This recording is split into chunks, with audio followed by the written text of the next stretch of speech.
Hello and welcome to Podcast UFO. This is Martin Willis, and I'm your host. So I have a great guest with me this evening, Mike Fiorito, and he's been on in the past, but he has a new book out, and this has really resonated with me, kind of because I think that there's music is like a universal language, and we're going to be talking about that and the connection between UFOs and so much more. So I'm going to be getting into that in a bit. So here I am in Portsmouth, New Hampshire, Betty and Barney Hill territory, up here just for a week, and you may hear the plows go by, and the reason that Jack hasn't joined me in studio because he lives nearby is because we got some snow. And I also mentioned Betty and Barney Hill because the Portsmouth Historical Society is going to have a Betty and Barney Hill exhibition, I believe, for the entire summer starting in May, which is pretty exciting. I talked to Betty Hill's niece, Kathleen Martin, and she is going to be here at some point. But we have reverb, someone is saying. Let me see if I can figure out what that is about. Let me just ask the people here with me now. Do you two hear any reverb coming through? No? No. Okay, I'll bring them in just a minute. But I apologize. I'll try to figure that out if that is indeed happening. Just a couple of things. We have a blog this week from Charles Lear. He told me he went down the rabbit hole a little on this one. And the title of it is A Welsh Triangle Window Area. This is about a 1977 portal type situation and a 7-foot silver-clad being. This happened in Wales, and it was in the Flying Saucer Review and the Bufora Journal in 1977. So also, before I forget, next week on Tuesday, we have Christopher Sharp from Liberation Times in England. They often focus and do a deep dive into the UFO topics, so it'll be great to have him on. Now, I will tell you, he has canceled a couple of different times, so I'm not 100% sure if he's going to be here. Hopefully he will. And anyone that wants to know what is coming up in our blogs every week, I send out once a week a newsletter with that information in it. Very easy to sign up. Go to podcastufo.com. On the right sidebar, you'll see our newsletter. All you have to do is type your email address and click on it, and then you have to confirm your email address, and you will get an email once a week. I never even see your email. Your email is never shared, so don't be wary of that. I myself get tons and tons and tons of spam email all the time, so I know how frustrating that is. It won't happen here. So thank you all for being here. And just one thing, if I don't have a survey out or anything, but I'd really appreciate some feedback if people can tell me whether they like the phone view that I have here. If it's a pain or confusing, I have two streams going at the same time. One is landscape, and one is a phone view. And if you happen to land on the phone view by accident, there's a link to the other one. It is a little confusing already the way I'm explaining this, but I just want to say, please let me know in the comments if you would. I just would like to see your feedback, whether it's useful to you or not. So without further ado, I've talked enough. I'm bringing in, first of all, Jack, my co-host. Jack, welcome. Thank you for being here virtually. And here's our guest, Mike. Welcome to the show, Mike Fiorito. Am I pronouncing it sort of correctly? That's fine. Don't worry. It's I always say it's like Fritos corn chips. It's like the easiest way to get it going. But thank you. Thank you for having me here, and thank you, Jack. Nice to talk to you. Yeah. So Mike, you're a musician yourself. We have the three of us. I mean, I play some guitar. I'm okay. Jack's a musician. You're a musician, and have you ever pondered, as I mentioned, that there may be music in other civilizations, almost certainly if it's a higher intelligence? I mean, what are your thoughts on that? I think it's a great question. I think when spring comes, it's on its way now. I hear outside my window birdsong, and so that's an intelligent species that's right here that we're often not paying attention to. So I've got to imagine that there's music ubiquitously in the universe. Maybe the universe Yeah. is more of a song than anything else, than a mechanical thing. Yeah. And so what was your motive for this? Is your second book more or less on this topic? And what gave you the idea to actually Mm. go deep into this and research it and write about it? Yeah, that's another great question. One thing is that it's not something that's been pursued in any deep way. I know that Grant Cameron has written a book on kind of talking about rock musicians and say there.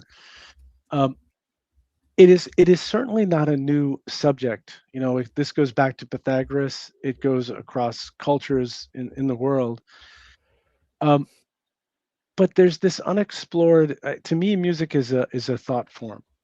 It's this kind of composite of culture, if you will, and there's so much information in music. It's this rich. You mentioned earlier before we got going that is there some relationship between math and music, and there definitely is.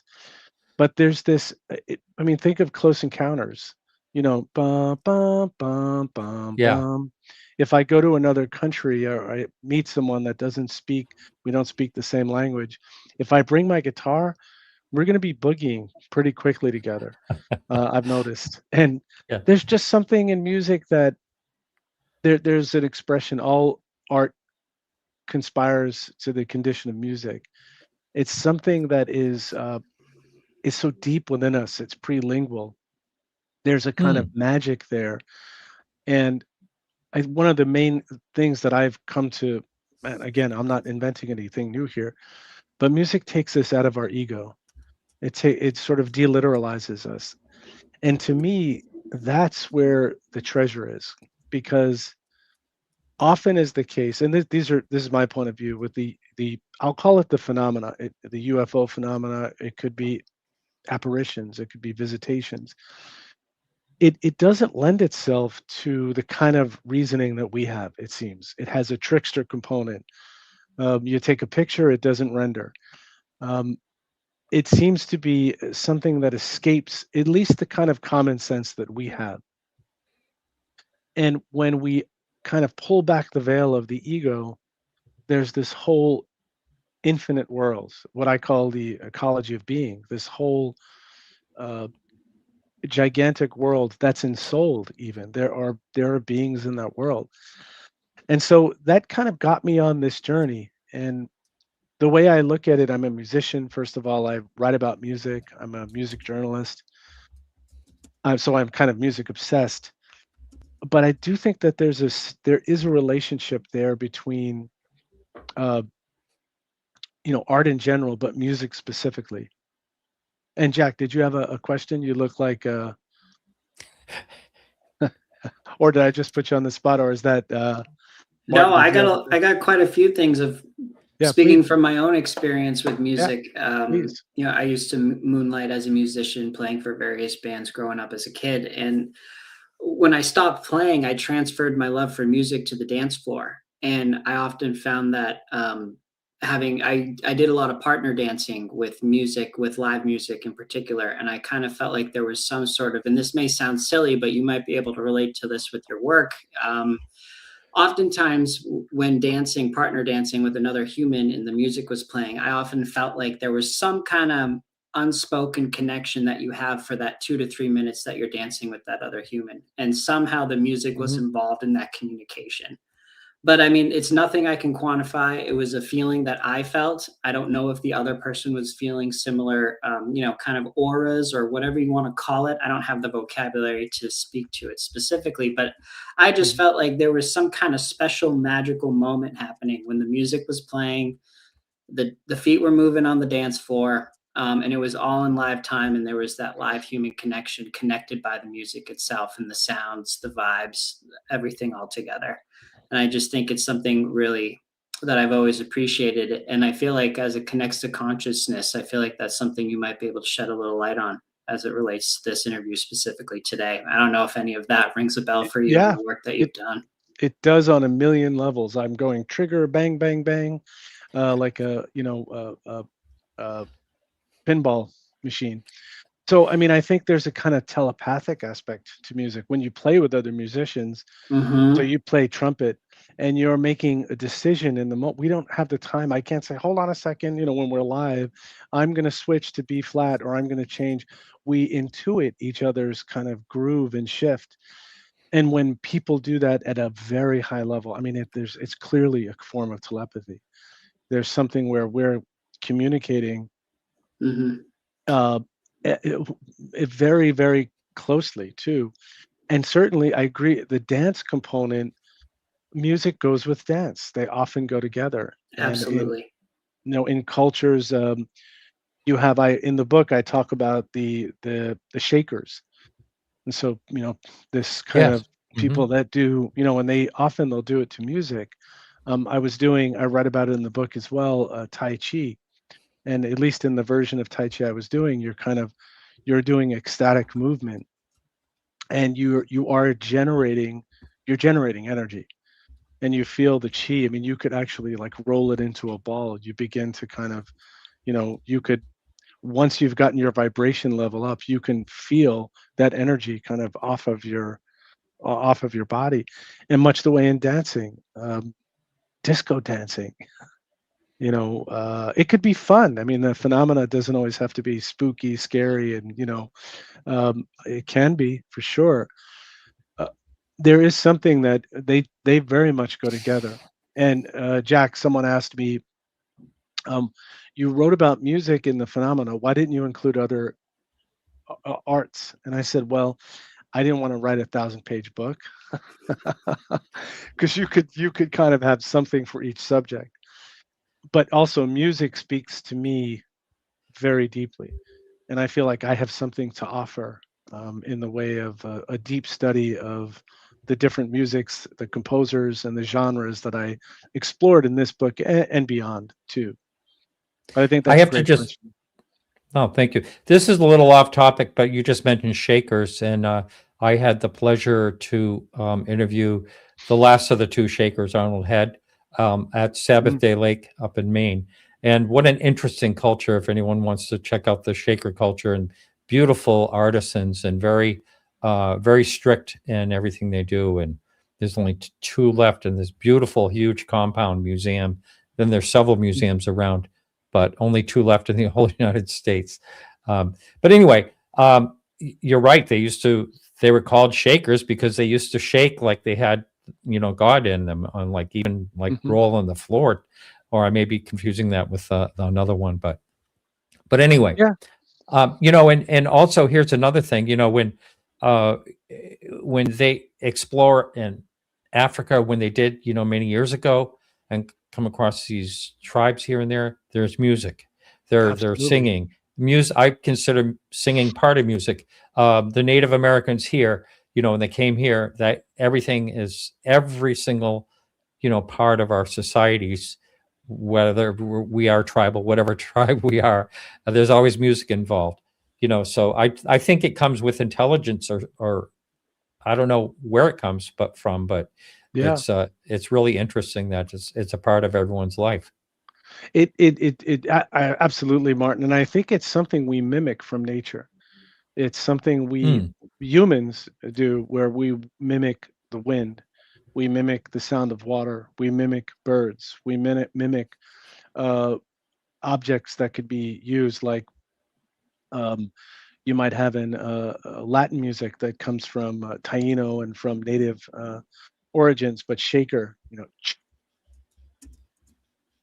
polyrhythmic, and these things are powerful. They're used in healing. It's funny, in our Hmm. culture, our music heroes are, you know, aggrandized, and they're, you know, out of reach, and we put them on a great big pedestal. They're rich and all of that. In some cultures, in UFO Symphonic and in this book as well, I talk about, in some cultures, the musician is like a doctor. He's a healer. She is a healer.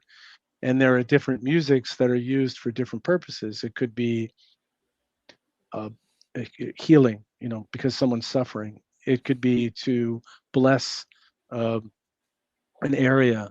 It could be even for work. So there are people that are brought in to help create like a groove. So you're digging something, and Oh yes. I mean, and Hmm. It it's has been for, you're right, like used in hard labor. I mean, absolutely yeah, chain gang. the Think chain gang. Yeah, chain gang, that's the sound of the men. right? And uh, everything else. You think of all of the ceremonies of our lives, like weddings, funerals, sports events. Every major event in our life is accompanied by music, and they all have different qualities.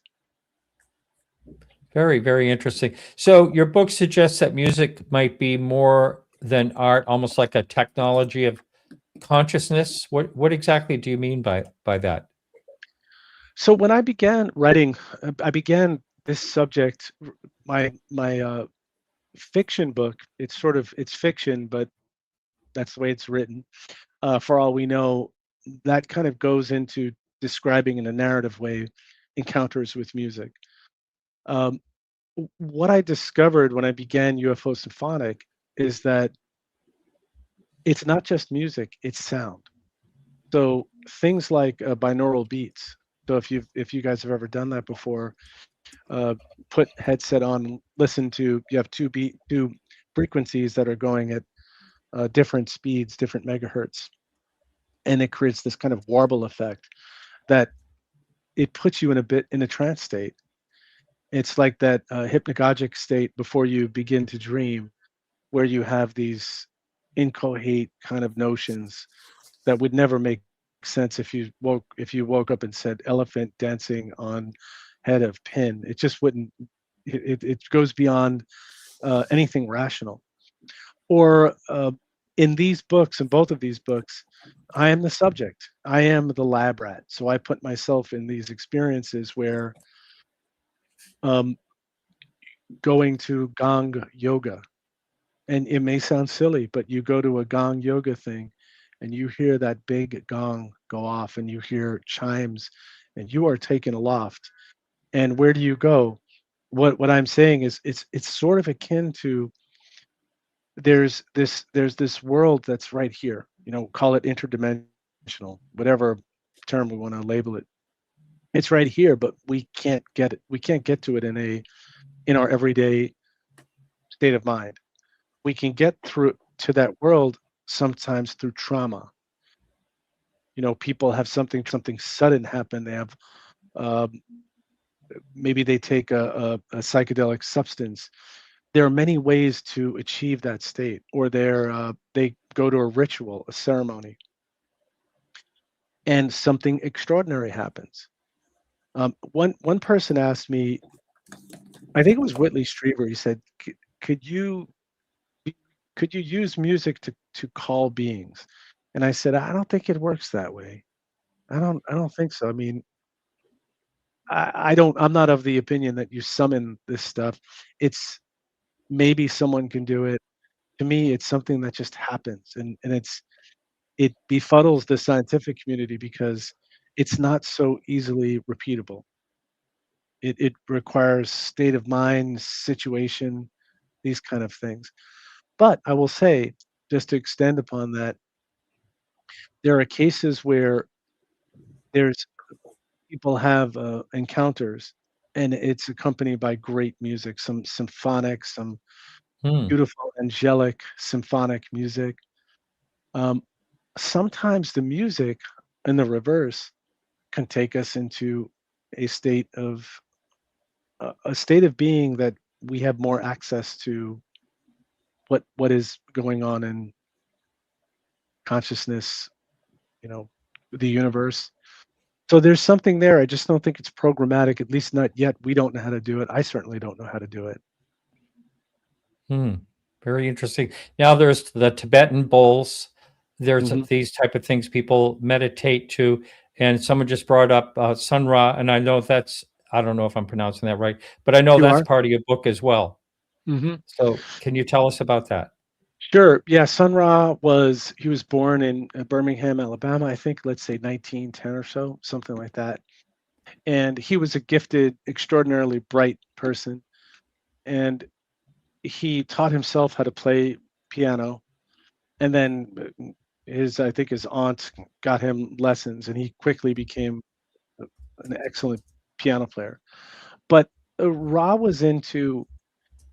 he was very interested in philosophical ideas. He was interested in Rudolf Steiner, esoteric ideas, and he was what I would call he was syncretic.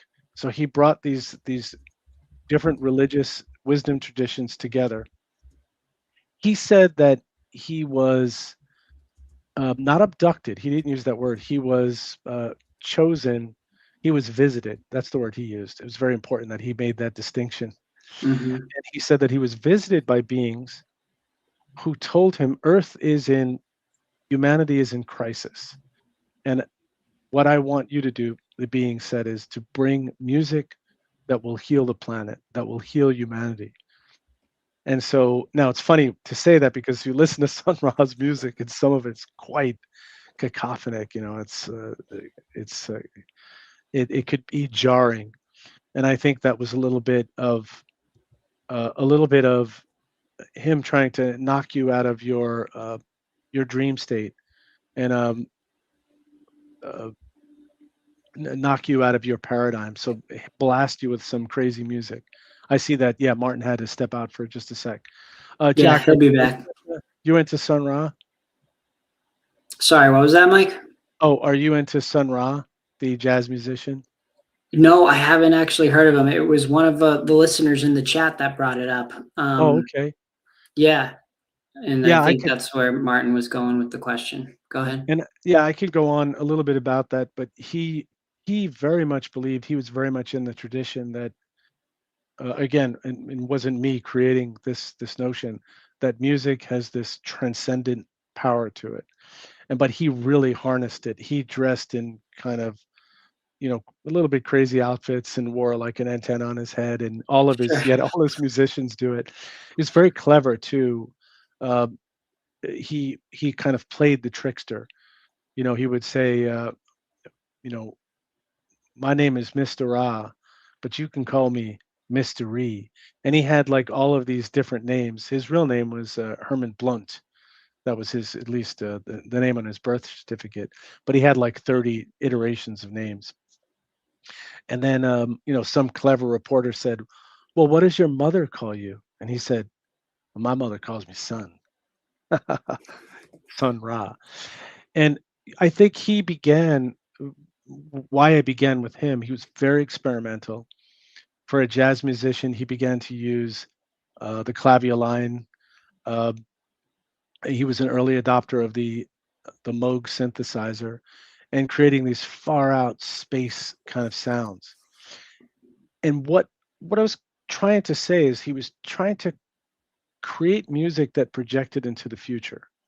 But of course, using maybe the avant-garde and the kind of innovative tools, but at the end of the day, they're just the tools that we have at our disposal. Um, so I think we caught up to him, after he was playing for 40 years in the 60s. The kind of hippies caught up to him. They liked his far out, dressing style, his regalia, uh, his interesting way of speaking. And I think today he's highly regarded and revered. He claimed he came from Saturn, but he said, I wasn't born, that I've always been, which is an interesting notion that Mm, we are always, we're kind of manifestations. We are incarnations of at the moment of say human form. We change form. Someday I will die. Uh, the carbon atoms of my body will uh, you know become part of the earth and will become part of something else. and this whole cycle of moving in and out of creation really is what Sun Ra was saying. And I think there's a tremendous amount of wisdom to him trying to bring healing through music, to bring unity, to bring clarity of thought. So I don't know if I answered the question that person asked, because I see there are a bunch of comments here. I have a question for you. So Yeah. Listening to your response there, do you think sound is literally altering, the brain's perception of reality, or is it more like opening access to something deeper that already exists within our own individual or collective consciousness, if that makes sense? It does. I kind of think it's both. I think that there are frequencies that I write about. Stephen Halpern, and he was one of the founders. I got to talk to him and got some inputs from him on what he was thinking in creating New Age music, what he calls healing music. New Age music got a bad rap because it was, at the time, it was thought if it's healing music, that means you're sick, right? So it didn't Right. market, kind of was a blemish to marketing. But Yep. he's created tons of music. I encourage people to go out and listen. So 432 hertz is supposedly, and I think it's very effective. When I can't sleep, I put on 432 hertz, do meditation, yoga. It's very harmonious and peaceful. If you want to be gorged with the feeling of, they call it the God frequency, the solfeggio frequency.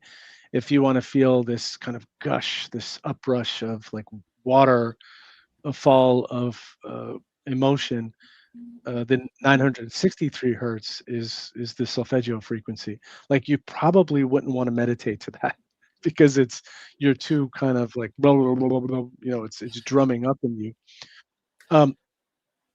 So I think music can do that. I mean, music, first of all, everything has a frequency. Rocks, everything is emitting a frequency. There is sound emitting from everything in the universe. And I think, Martin, as you said, when we go down to the subatomic level, we're not finding particles, we're finding excitations, we're finding vibrations. Music is made of vibrations. So there's something kind of integral to the fabric of the universe that's just humming, that's buzzing, that's I write about in the book, in the inner space of outer space. I quote Siddhartha. And if you've read Siddhartha, I did a lot of kind of pulling together all of these wisdom traditions, exploring different musics, and trying to create this kind of compendium, this one place for these things to live together.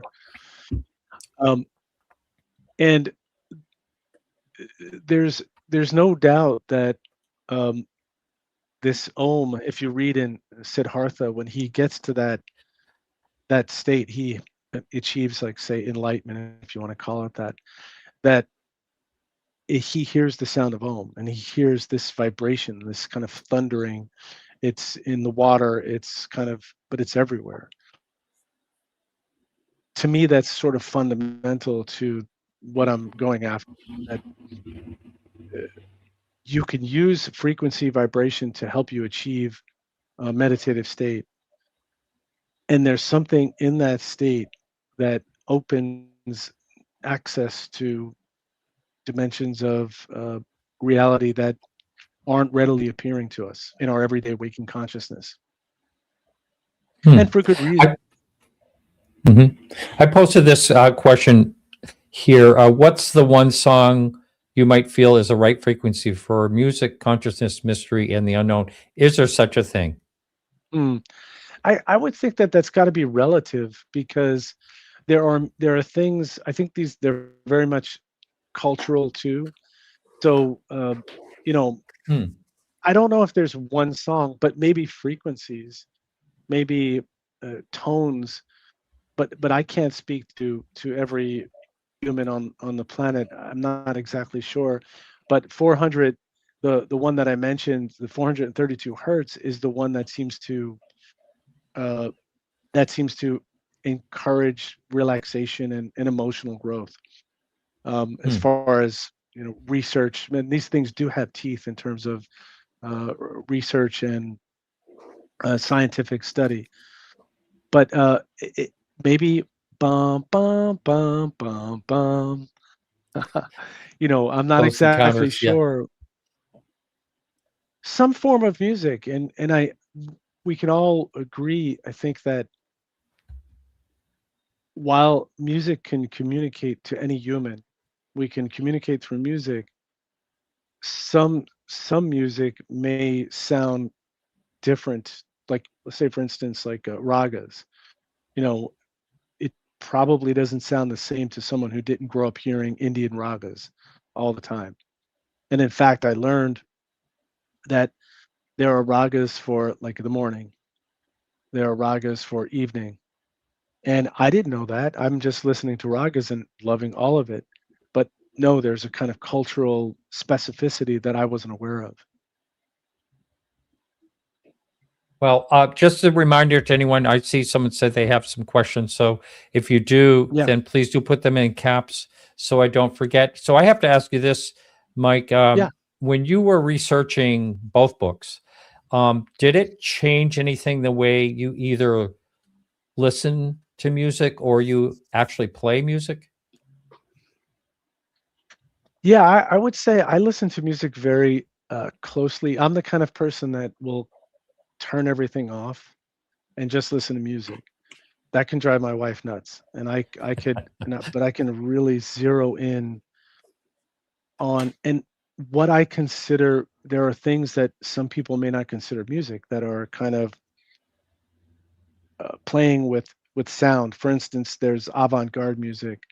There's a guy, Fred Frith. I took my wife to go see this guy, Fred Frith, who is famous musician in the world he plays in. Frith, Frith. But he was doing things like, putting magnets on a kind of mic'd up platform, and then you'd hear like, and he would capture that sound and then duplicate it, put a flange on it, and then you'd hear a cello kind of. And this wasn't noise. This was very controlled noise in a way, very orchestrated, highly articulate musicians. Uh, I think that this thinking deeper and deeper has made me more open to what it can be called music. So I can go very far with things that it could sound like radio interference, or you're in the middle of a station, and I can dig that. Wow, interesting. So here's a question from chat here. Anything about two yellow books? Do you understand the question? I don't. Please. Yeah. So Shelley, I'm going to ask you to please elaborate. I didn't understand that. I thought there's that the fairy books. I think, I don't know if that's what the person is referring to, but there's the yellow book, the blue book. There, the folklore collections. I'm not sure if that's what that means. All right. Well, I got a question for you. Yeah. I hope you consider it kind of fun. If extraterrestrials arrived tomorrow and they wanted to hear human music, what would you play for them? Yeah, I think anything really. The music, classical, or I mean, what is the most like intense that, or something that would explain humanity? I mean, do we have something, or is it all? I listen to, there's the Harry Smith anthology of folk music, which is, it was published in 1952. And what Harry Smith did is he was hired by Smithsonian Folkways to put together this collection, because at that time there was this interest in putting American music from everywhere, really, but getting these collections out. Now these songs they were referred to as hillbilly music at the time, but his intention, Martin, was to collect music from that was very regional. He would say it wasn't the best song, but it was very particular to that region. Now that collection, the songs are about murders. They're about despair, poverty. They're about all kinds of lust.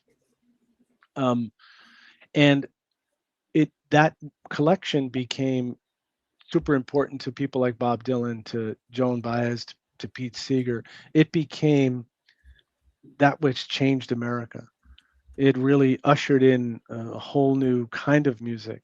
So when you ask that question, I hear that album, the anthology. Now, some people, if they're listening to it, they might just say, well, that's just silly old people stuff. When I hear it, I hear uh, deep history. I hear mystery. I'm hearing something very profound. So to your question, could it be, eine kleine Nachtmusik? Would that be, yeah, perhaps. Could it be Bach? I think to an intelligent species, anything we do would be interesting. We're probably of the intelligence level of like ants when it comes to, beings that could travel interdimensionally. So when we crawl around on a piece of turd, it's probably fascinating to them, not to be grotesque, but just human behavior is probably interesting. I'm Does just that answer your question? Yeah, yes. Well, I'm going to read also because I think this is interesting. The Voyager Golden Records, when it launched in Yeah. 1977, contained a diverse 90-minute greetings from Earth playlist featuring Bach, Beethoven, Mozart, Stravinsky, alongside Louis Armstrong, Chuck Berry, Johnny B. Good, and Blind Willie Johnson. It also included global music like Peruvian wedding songs, Japanese. I'm not going to be able to pronounce that. Shikacha, and Zara Pygmy initiation songs. I mean, what a diverse, that's a great idea. Be as diverse as Yeah. possible. Sounds like my record collection. Yeah. That which again, my wife, I'm only joking, but she's very open, and she is a musician. But when you're playing something for, like, say, the 50th time, which I will do, and I find joy in that. I find tremendous joy in really tunneling in and finding those infinite spaces in the music. And I can get there, and I think anyone can if you train yourself to listen deeply. I mean, Jack, as a musician, I'm sure you had to listen deeply to find those right trumpet notes for the parts that you played. Absolutely. And I even find myself, Mike, even to this day, and this might be a little bit weird, but just because I grew up as a band geek, but I listen to songs on repeat all the time. And I make sure I have my headphones on because I'm going to annoy anybody who I'm with. But like if I'm alone in the car, just driving to go get the groceries, whatever, and if I find a new song somewhere, if I'm out somewhere, and I'll just play it for like a whole week until like I get sick of it. But and Right. then I keep it in my library and it'll come up later, months later, but I'll just like wear that song out. But every time I hear it, I'm listening to a different part that I wasn't listening to the time before. But I don't know if you could relate to anything like that. But before you do, I did have a question. Yeah. So put a pin in that. But the other question I wanted to ask is, why do you think sound can communicate things that sometimes maybe our own vocabulary and our language might not be able to? I feel like it really It's can expand pre-literal. what humans can feel. Yeah. I think it's pre-literal, and it goes right to sound bypasses the ego. It bypasses your rational self, and it goes to parts of the brain and parts of our being that is pure feeling, and it's much deeper because to answer your question thoroughly, our rational self, it thinks it's in control, and that's a good thing. We need to have that. Like, I'm on this StreamYard call with you guys. I mean, if I'm acting erratic and not listening and hearing your words, and that wouldn't be beneficial for the conversation. It's important to be able to function in an everyday reality way, but it's sort of like we have this tiny little pinhole of reality that we function in for the most part. Music punctures that, and there are other experiences. Trauma punctures that. Uh, Sometimes the trauma is generated from an encounter experience that could come from. And I talked to a woman who she said her porch became a spaceship, and she was called by beings to sing on her porch to heal beings that she could not see. And it was profound. And she was deeply emotional about this. And she had she was introduced to me by someone else that Leanne, they said, has a very special relationship to music. And she had, it became part of her kind of collection of, like, say, uh, rocks and objects that she kept as part of her spiritual rituals. And the music became an important part. She would associate a song with a person or a whole kind of emotional situation. So it was very, very profound. And that's why I said, I don't know if I've said this already, but music is a thought form. It's sort of, it, it it's a composite of deep cultural uh, inputs. Take any form of music. You take the Delta blues, for example. I mean, there's a deep history there. There's a cultural, this migration of peoples in this place where specific instrumentations become usable to them in that culture at that time, and you really can't replicate that. So you could listen to it and just say, well, okay, that's just Delta music, okay, but you could journey to that. There's mythology there. There's a profound depth, in my opinion. And if you trace that down to the deepest levels, there's being in there, in my opinion. Did I answer your question? Yeah, to piggyback on that, I was kind of curious listening to you talk. Have you ever thought about or commented on things like listening to you speak? You had used your hands kind of like this to Mm. describe like an altered state of consciousness, and I was thinking to myself, why do you think humans always? It seems like we always revert to that small portion of reality that we're exposed to, and it's so hard to quote. I might be over describing this as maybe too positive, maybe it could be negative, but ascending ourselves to that next level to maybe open up our aperture to be able to Mhm. see more and accept more within the reality that we may not necessarily understand. But why do you think does it feel like humanity can be stuck on an individual level and people have to really work at it, whether it be through music, meditation, dance, anything, Yeah, especially as it relates to making contact with the phenomena and things like that? all of the above. Yeah, I think music communicates. When you're in a big stadium, if you've ever going to see a big act and you have 20,000, 30,000 people, and it music, it communicates. It is. So I titled the book "The Inner Space of Outer Space," and I don't want to claim that there's this hierarchical, like there's this higher, but um, there is space right here.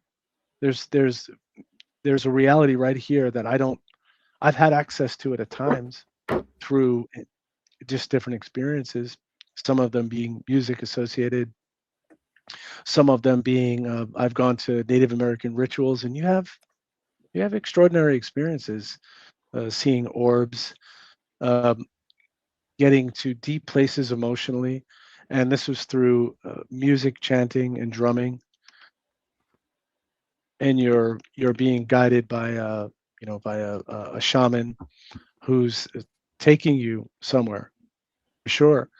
So yeah, it's funny that it's like the smallest thing. I think when you get to the smallest space, it might open up into the most infinite world, um, very possibly.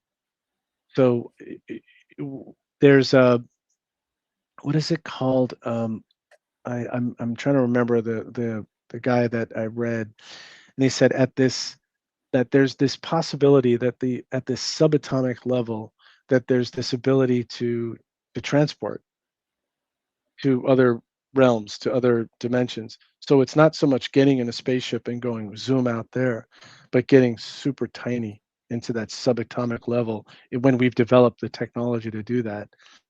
and where that takes us is the inner space of outer space. Honey, I Shrunk the Kids and Speculations. all that. Yeah. Yeah. So here's a question from Christopher. Thought exercises. Would you be shocked if ETs were to reveal that they watched our TV music competitions? Is that the assumption that they would never do that itself, a form of reverse anthropomorphism? I mean, why not? When I hopefully as an example, I went to Sweden. I went to Stockholm, and I went by myself. I'd gone to Estonia. My ex-wife is from Estonia. She's Russian. And while I was in Estonia, I said, "Do you mind if I go to Stockholm for 2 days?" When I was in Sweden, such an interesting culture. I think very sophisticated people. They watch really bad American TV. Why? Why do they do Yes. that? Yes, you're right. Mm-hmm. It's like observing monkeys, because we're just dolts or something. So I think there would be something fascinating by any behavior, any human behavior, and watching us sing our pants off in this way could be really entertaining, I think, and Yeah. probably rich in information too. Yeah. Oh, here's the answer to that yellow book. So the yellow book is kind of a holographic device which arguably reveals all knowledge about Earth and mankind if held and tilted in certain ways in possession Mm. of some IA. And oh, IA. interesting. Okay. Yeah. Do you know? Still, So I I've don't never heard of know it, what that but is. interesting. It is interesting. And thank Akashic you for that. records. I'm thinking something like maybe Akashic records, and certainly music would be in that medium. This kind of this fabric where all knowledge is held. Mm-hmm. Here's another question. Also, what if our company we're only able to come and go so far? I'm not sure exactly what that means, as we have only done want to travel further as well. I don't quite understand that. I'm sorry. Maybe it needs to be rewritten. But Yeah. thank you. Yeah. Yeah, but I have. It seems like I have endless questions, but we should really try to um, go back into UFOs because a lot of people really do listen to the show for the UFO part of it. But before I do that, one last question, Yeah. off theme a little bit, but not really. Why do a lot of cosmic themes appear in music? Like Pink Floyd and back, Sunrise, you talked about, Mhm. or ambient music. Gustav A lot of it's Holst, cosmic. Jupiter. Yeah. I think that's an analogy I would make is say Bach's music. Bach's music of that time, Baroque music, reflected the science of the times. And the science of the times thought that the universe was clock-like, was a machine. You have these spinning parts, and the fugues, they kind of interlock. And I don't think Bach is mechanical at all, but there is a kind of mechanical aspect, and this even the architecture has that look of highly mechanical clock. You think of the Baroque churches. So I think that we project we project the future using technology, using sounds that uh, are what is available to us currently. So I think of like Valet. So get back to the UFO subject. Um, Jacques Vallée said that we see the phenomena in the dressing of our culture in our time. So some people might see a jinn. If you're from the Middle East, some people might see a Marian apparition. We see, and this kind of began at the time of the rise of technology. That when Sputnik and when spaceships were kind of, being the prototypes and were being made, and science fiction was uh, it was, all of our, film and TV, Forbidden Planet, this kind of thing. So I think that we reflect the phenomena with the vocabulary that's in our culture. If that makes sense. So, Sun Ra he has a song called Space Probe. I highly recommend people to go out and listen to it. It's a Moog synthesizer, and it sounds like he's kind of casting. It's this very bizarre, but interesting sound. And it's him, how do you project the future? How do you anticipate what the future is going to sound like? You only can do it with the materials you have at your disposal. But so much of like Pink Floyd and Brian Eno then playing with loops and playing with now using technology in a very sophisticated way. He used what he called aleatory techniques to make changes that were unanticipated. They were random.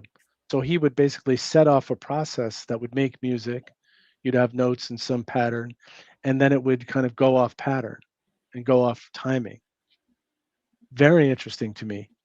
And is that a way to and by the way, he claims to have had a UFO encounter as well.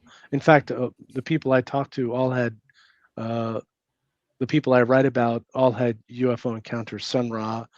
There's an encounter that Chris Squire, the bass player for Yes, he said he was driving, I think, to a gig, and he got out of the car. He had to urinate, and like 30 feet above him was this illuminated, bright object, UFO. And Martin, did you know Earl Grey Anderson? Oh yeah, what a loss. I really liked Earl a lot. He was such a gem. Yes. He was a sweetheart. In fact, the book is dedicated, The Inner Space of Outer Space is dedicated because we had these conversations. And Earl told me that story.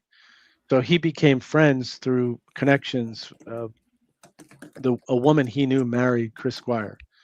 And Chris Squire told him that story. And Chris Squire said to him, "What do you think that was?" And Earl said, "Oh, that's us from the future." Mm-hmm. And Chris Squire was fascinated. But yeah, so all of them seem to be inspired, and look at that music of that time period from the Sun Ra's early dabbling in this, but from the 60s into, I don't know, the present, highly technological, this kind of space exploring sound. There seems to be some connection there. That certainly was some of the inspiration for me investigating this topic. Interesting. So I have to say a quick story here. Sure. This picture up here is Steve Rodford, and he is the drummer for the Zombies, a band. Yeah. And I was on a music cruise, and I was out in the Caribbean, and I saw him over by the coffee, and so I started chatting with him. Real nice guy. And so I said, started talking, and I said, "Hey, look, he asked me what I did, and I said, well, I'm a fine art antique appraiser and all this, but I do something a little different. I do a show on UFOs. Looks like I froze. Am I frozen here? I think so. Frozen. Yeah. Yeah. Okay. Well, isn't that funny? I'm still alive and talking. So anyway, as long as you can hear me, that's good. So I said I do a show on UFOs, and he goes, "Oh my God, this was meant to happen." The night before, he was up on the deck, and he said he thought at first he was seeing a satellite, then it stopped, and then it came down, and then it zigzagged and shot off. And he said, Wow. I don't know if I got that exactly right, but something like that. And then he told everyone in the band about it, and then he said, "I can't believe I'm talking to you now." So I'm gonna drop out and come back and see if I can fix what's going on. So carry on. I'll be right back. Mike, we were talking before the call, and you might have alluded to it a little bit, but where did your fascination with the topic as it relates to not just music, but UFOs? Were you a sci-fi kid growing up? Yeah. Did you see anything in the sky? Talk about that a little bit. Yeah, I've always been fascinated by technology. I, drew spaceships when I was 12 or something. These complicated, anti-gravity spaceships. And do you know Sev Tak? Martin might know her. Yes, I interviewed her for the show. Yes. Okay. Yep. So Sev Of and I course you talked. did. Yeah, you know everybody, Martin. Yeah. She's sweet, wonderful Yes, very person, but nice. Yes. I showed her. I had a conversation with her because we spoke for UFO Symphonic, and I got some bits from her from a. I don't want to call it an interview, but she gave me some insights, and they're in the book. But I showed her some drawings, Jack, that I had done, and I've just been since I could read. It started with mythology, Greek mythology, but then it kind of spun over into sci-fi. And I had, if you remember, Martin may remember Omni magazine. I still have the first 24 issues, and for my Wow. age, that was above my level because this was like Philip K. Dick, and really It was a great magazine. literature. Great Yeah. magazine, and it had UFO content in Yes. it. First time I ever It saw had anything about a UFO was Omni magazine. Hmm. it was I love that it was this kind of like what I've tried to do in the inner space of outer space. It was this kind of compendium, this perennial packaging of syncretic ideas, science fiction, far out spirituality, UFOs, even a little bit of politics too. So yeah, and I've had my experiences and through which I write about. I highly recommend people go out and take a look at For All We Know. And the premise of that book, it's also a song, by the way, at the Carpenters, right? For all we know. Um, for all we know, we just don't know anything, is how I feel. I feel the more I I feel the same way. Hmm. research, I have ideas, I have these notions, they're creatively inspiring, they get me juiced up and excited, but I feel, uh, I have speculations to offer. And I don't feel like I have this thing wrapped up at all or ever will. No, no. I just feel, I say this way too many times, but I feel that we really, the more I look into this, I feel as though the less I know about everything. It seems, I mean, there's Exactly. I just mean, so many mysteries. look at it's we talk about disclosure, you mentioned earlier, and I feel disclosures happened. I mean, we've had these uncontestable data shown on radar. We've had eyewitness accounts by highly believable observers, people who are paid to observe in highly stressful situations. I've talked to those people, some of them. So it feels like disclosure has happened, but where we don't listen.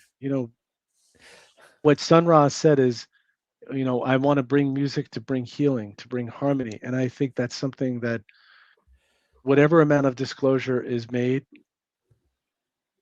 if people will probably not pay attention because it's too I hard to agree. fathom. Hmm. What does this mean? It raises more questions than it answers. Well, it's so hard Yeah. to in this day that we're in because of all the AI that is, I mean, half the things on Facebook, for instance, are AI and fake stories. And I just Hmm. saw one the other day, looked so authentic that Thomas Jefferson had, and it was posted by a UFO disclosure group on Facebook that Thomas Jefferson had a cigar shaped UFO and he reported to Dunbar. Okay, well, there is a Dunbar and all this stuff that was connected to Thomas Jefferson, but it's a fake story and it's constant. It's just so hard to. It's going to get harder, I think.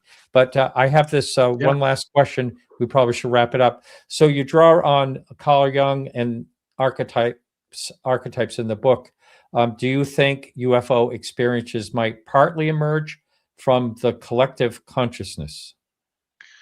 I think so. I think with Carl Jung, he called it so the imaginal, and what he said is things you imagine, they are real.